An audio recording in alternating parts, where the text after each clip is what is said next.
Bom dia, a graça e a paz do Senhor Jesus. Veremos hoje o capítulo de número 40 do livro de Ezequiel, que é composto de 48 capítulos. Veremos hoje o novo templo na visão de Ezequiel. Abra aí a sua Bíblia no capítulo de número 40 para você fazer uma leitura prévia antes de nos ouvir, sabendo que o livro de Ezequiel foi escrito para incentivar os exilados a permanecerem fiéis ao Senhor, para que ele cumprisse a sua promessa de reconduzi-los à terra prometida e de conduzir o templo e Jerusalém a novas alturas de glórias. Eu sou o pastor Daniel Deusdete da igreja Os Semeadores. Nós estamos vendo a parte 3 do livro de Ezequiel, que foi dividido em 3 partes. A primeira foi do capítulo 1 ao 24. Vimos os oráculos de advertência sobre a destruição de Jerusalém, a preocupação do profeta com o passado e com o presente de Jerusalém. Depois nós vimos uma sessão de oráculos contra outras nações com foco na destruição delas, dos capítulos 25 ao 32. E agora estamos vendo a terceira e última parte da nossa divisão, proposta para o livro de Ezequiel, com foco nas futuras bênçãos de restauração que Judá gozaria após o exílio. Nós estamos vendo a visão de Jerusalém restaurada, a seção B. Na seção B, encerrando o livro de Ezequiel, que portanto irá até o capítulo 48, veremos uma visão da Jerusalém restaurada. A visão de Ezequiel da cidade restaurada combina muitos níveis de tradição bíblica. Ezequiel entrelaçou o conceito comum de Jerusalém como a cidade onde Deus havia escolhido morar, com outras imagens que retratavam o Monte Sião em termos do Monte Sinai e do Jardim do Éden. Seguindo a estruturação proposta pela Bíblia de Estudo de Genebra, nós dividimos essa parte também em outras subseções. De acordo com a Bíblia de Estudo de Genebra, as interpretações desses capítulos variam grandemente. Muitas veem o modelo e as especificações para uma cidade a ser construída, quer fosse pelos que regressaram do exílio ou em algum tempo futuro. Entretanto, as expectativas de Ezequiel quanto à restauração iam além de um mero esforço humano de reconstrução. De um ponto de vista cristão, a restauração da comunidade do século VI falhou, mas Deus misericordiosamente levou essas predições a um cumprimento ainda mais glorioso em Cristo Jesus. Na sua primeira vinda, Cristo veio como o templo final de Deus, ele, Jesus Cristo. João 2,19. Agora a igreja, o templo, e o novo céu e a nova terra não haverá nenhum templo, e no novo céu, na nova terra, não haverá nenhum novo templo, pois toda a terra estará cheia da sua presença e da sua glória.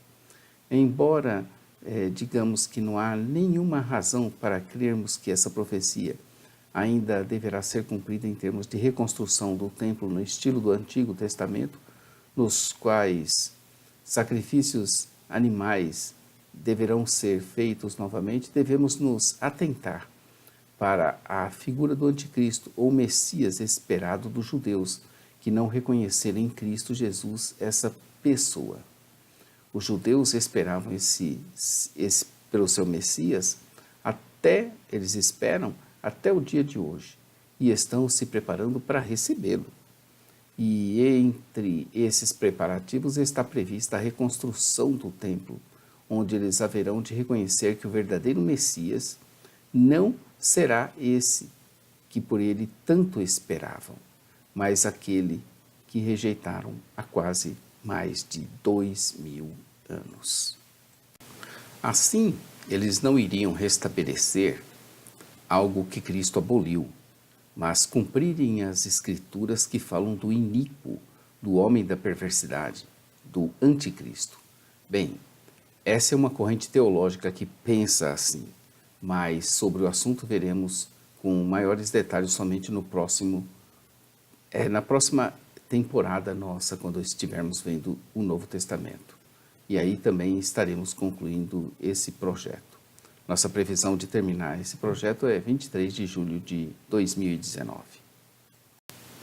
Transporte visionário para Jerusalém. Dos versos 1 ao 4, veremos o transporte visionário do Filho do Homem até Jerusalém. Ezequiel foi levado a Jerusalém do futuro para ver a sua glória de modo que pudesse incentivar os exilados a esperar e a confiar a futura bênção de Deus. O fato teve acontecimento em data precisa. No 25º ano, no 10º dia do mês, no ano 14, depois que a cidade foi conquistada, isto em 573 a.C. Era apropriado que a visão de Ezequiel sobre a futura Jerusalém ocorresse no ano novo. Ezequiel teve visões de Deus, que o Espírito de Deus lhe deu. Ele foi apanhado e conduzido à terra de Israel e posto num monte muito alto, presumivelmente o Monte Sião, o local do templo em Jerusalém. Ezequiel iria visitar a montanha sagrada do mesmo modo que o salmista havia feito. Salmo 48, dos versos 12 ao verso 13. Esse Monte Sião ficava localizado na parte leste de Jerusalém, onde ele se ergue ali soberano e altivo, com aproximadamente 800 metros de altitude ao nível do Mediterrâneo, é a montanha mais alta da cidade santa. Designa-o desta forma o profeta Joel: e vós sabereis que eu sou o Senhor vosso Deus, que habita em Sião, o monte da minha santidade, e Jerusalém será santidade. Estranhos não passarão mais por ela. O monte Sião era habitado pelos jebuseus. Davi, entretanto, ao assumir o controle político-militar de Israel, resolveu desalojá-los. A partir de então, aquela singular elevação passou a ser a capital do reino de Israel. Em virtude de sua posição privilegiada, era uma fortaleza natural para a cidade de Jerusalém. Mais tarde, ordenou Davi fosse levada a Arca da Aliança a Sião. Por causa disso, o monte passou a ser considerado santo pelos hebreus. Décadas mais tarde, com a remoção da sagrada urna ao Santo Templo, Sião passou a designar também a área compreendida pela casa do Senhor. E não foi muito difícil a própria Jerusalém ser chamada por esse abençoado nome. No Monte Sião encontra-se a sepultura do rei Davi. Em uma das lombadas dessa memorável área localiza-se um cemitério protestante, onde está sepultado também o renomado arqueólogo Sir Flinders Petrie. Após o exílio babilônico, os judeus começaram a identificar-se com a identidade, com a mística Sião. Na luxuriante e soberba Babilônia, eles lembravam-se desse nome e derramavam copiosas lágrimas. Nos tempos modernos foi criado um movimento visando a criação do Estado de Israel, cujo nome é sionismo. Essa designação de Sião reflete bem o amor dos judeus por sua terra. A Igreja de Cristo também é considerada Sião celestial, repleta de justiça e habitada por homens, mulheres e crianças comprados pelo sangue do Cordeiro. Ezequiel tem então um contato com um ser de vestes estranhas, parecida com bronze. Tratava-se de um guia angélico que tinha em suas mãos uma cana de medir. Compare com a imagem de um cordel ou uma cana de medir. O ser angelical estava em pé na porta. No verso 4, esse ser instrui a ver, a ouvir e pôr no seu coração tudo aquilo que doravante ele daria a ele em conhecimento. Ele foi chamado ali para que visse, para que ouvisse e depois narrasse o que viu e falasse da visão à casa de Israel. Verso 4. Repare que João recebeu também instrução semelhante lá em Apocalipse 11, 1, no verso 11. As estruturas do novo templo. Estaremos vendo doravante até o capítulo 42, verso 20, as estruturas do templo. Foi mostrado a Ezequiel como seria glorioso o templo do futuro. Ele observou os átrios e as portas do templo, o santuário e as câmeras para os sacerdotes. Para melhor reflexão de nossa parte, também dividiremos essas estruturas do templo em 3 subpartes, conforme ele tinha observado. Os átrios e as portas do templo, nós veremos agora o santuário e depois nós veremos as câmaras para os sacerdotes. Então vejamos os átrios e as portas do templo, que vai do verso 5 ao 49. Nesse capítulo, até o final dele, estaremos vendo essa subseção A, que fala dos átrios e das portas do templo. Ezequiel viu primeiro as estruturas externas do templo. Ele viu que havia um muro ao redor da casa do lado de fora. A largura e a altura do muro eram de aproximadamente 3 metros. Conforme nós estamos vendo na Bíblia de Estudo de Genebra, qual recomendamos que você adquira na loja Os Semeadores, Israel conhecia pelo menos 2 padrões para o côvado. O côvado curto, cerca de 44,4 centímetros, e o côvado longo, mais ou menos com 51,8 centímetros. A cana media um pouco mais do que 3 metros. O seu passeio naquele lugar seguia um roteiro e uma sequência que ia descrevendo. Assim, ele depois foi até a porta que dá para o oriente e subiu pelos seus degraus, fazendo a sua narração, fazendo as suas escritas, né? Que ele foi convidado para ver, ouvir e narrar. As pessoas se aproximavam do templo subindo os degraus até a plataforma elevada que servia como átrio exterior. Outros degraus levavam à plataforma mais alta que servia como átrio interior. Ainda outro lance de escada alcançava o edifício do templo. Quanto maior a elevação e mais próximo do santuário interno, maior o grau de santidade. A medida da soleira da porta que ele mediu era de 3 metros de fundo. As salas dos guardas tinham 3 metros de comprimento e 3 metros de largura também. E as paredes entre elas tinham 2,5 metros de espessura. E a soleira da porta junto ao pórtico de frente ao templo tinha 3 metros de fundo. Ficará melhor de visualizar esse texto desse capítulo vendo uma representação gráfica desse templo visto por Ezequiel. E nós estaremos reproduzindo isso de forma didática também em nosso blog site www.jamaisdesista.com.br, onde você vai encontrar esse texto da referência, com ilustrações, gráficos, que você vai ver ali para você acompanhar e verificar. Uma vez que havia uma parede separando o recinto sagrado, verso 5, das áreas externas seculares ou profanas, o acesso ao templo era controlado por guardas. Os porteiros, esses guardas, representavam um grupo importante do ministério do templo. As câmaras e as salas, versos 10, da guarda que flanqueavam o caminho até o centro de cada porta, eram defendidas pelos porteiros, os guardas dos recintos do templo.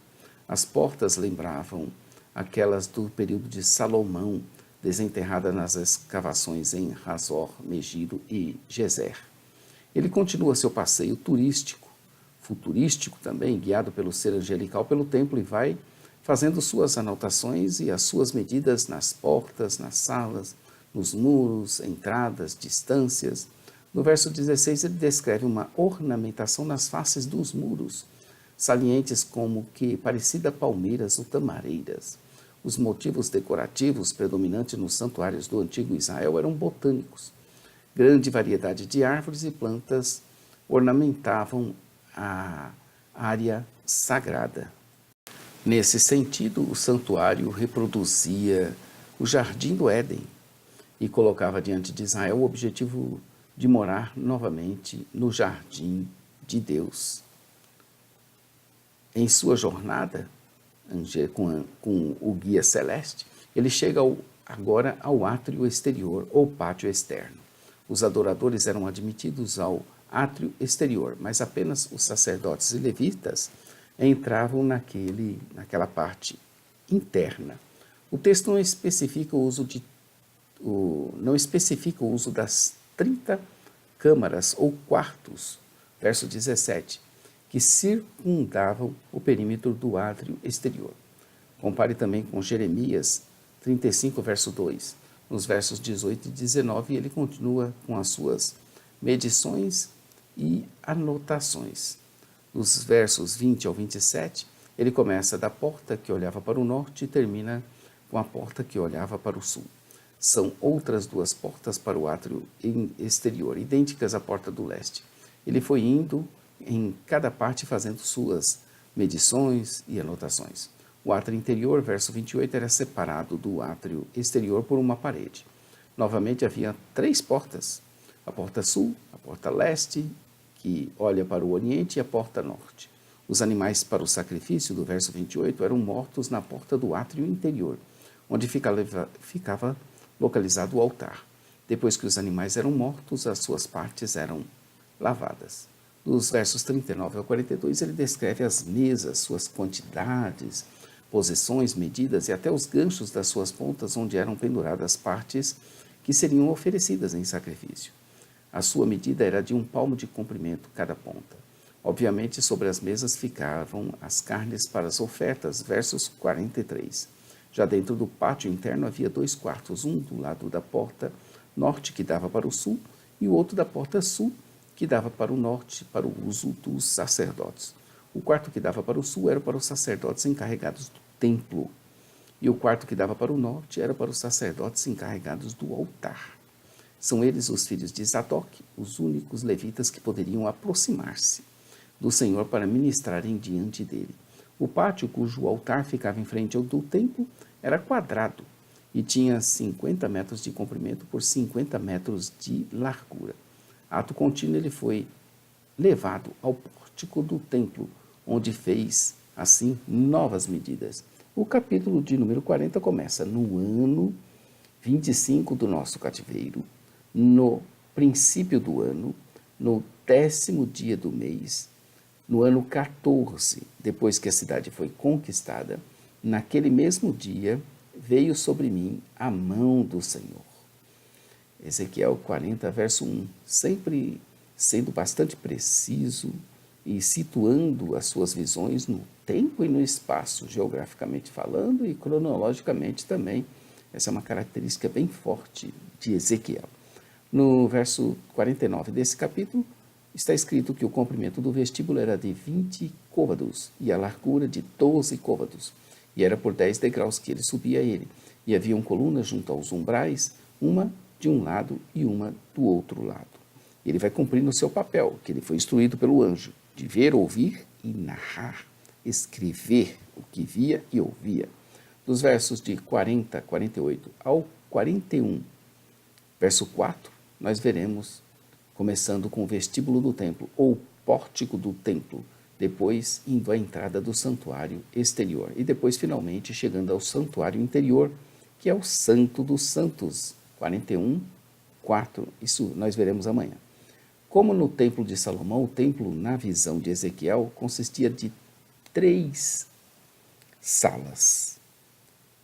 Um vestíbulo ou pórtico, capítulo 40, versos 48 a 49, o santuário exterior, capítulo 41, versos 1 a 2, e o santuário interior, ou Santo dos Santos, 41, versos 3 e 4. O edifício do templo era levado acima do átrio que o circundava por escadas que levavam ao pórtico. Cada uma das entradas para as câmaras sucessivas era mais estreita. O vestíbulo tinha 14 côvados, os átrios exteriores 10 côvados, o Santo dos Santos 6. Assim como o aumento na altura na aproximação do templo, o aumento no estreitamento das portas internas representava maior santidade e também servia para focalizar o olhar do observador nos recintos mais íntimos do santuário. O pórtico tinha 10 metros de largura e 6 metros da frente aos fundos. O acesso a ele era por um lance de escadas e havia 3 colunas em cada lado dos batentes ou pilares. Presumivelmente, esses pilares relembravam Joaquim e Boaz, os pilares que ficavam na parte externa do Santo Templo de Salomão. Amanhã estaremos aqui novamente com o capítulo 41, vendo Ezequiel não pode entrar no Santo dos Santos. Ezequiel não pôde entrar. Ezequiel 41, amanhã, com 26 versículos. Não perca que nós vamos entrar no Santo dos Santos. Nós podemos hoje entrar no Santo dos Santos, né? Ezequiel não pôde. Mas hoje nós podemos, por causa de Cristo Jesus. É tremendo isso. Inscreva-se no nosso canal, conheça o nosso blog e site Jamais Desista, onde a parte escrita, inclusive a figura aí, vocês vão ver e contemplar dentro do nosso blog e site. Então, acesse lá, jamaisdesista.com.br. A nossa loja virtual, ossemeadores.com.br. Lá também você vai encontrar muita coisa, muito material interessante para o seu deleite espiritual, além também de camisetas, bonés e artigos mais diversos aí. Entre lá e acesse nossa loja.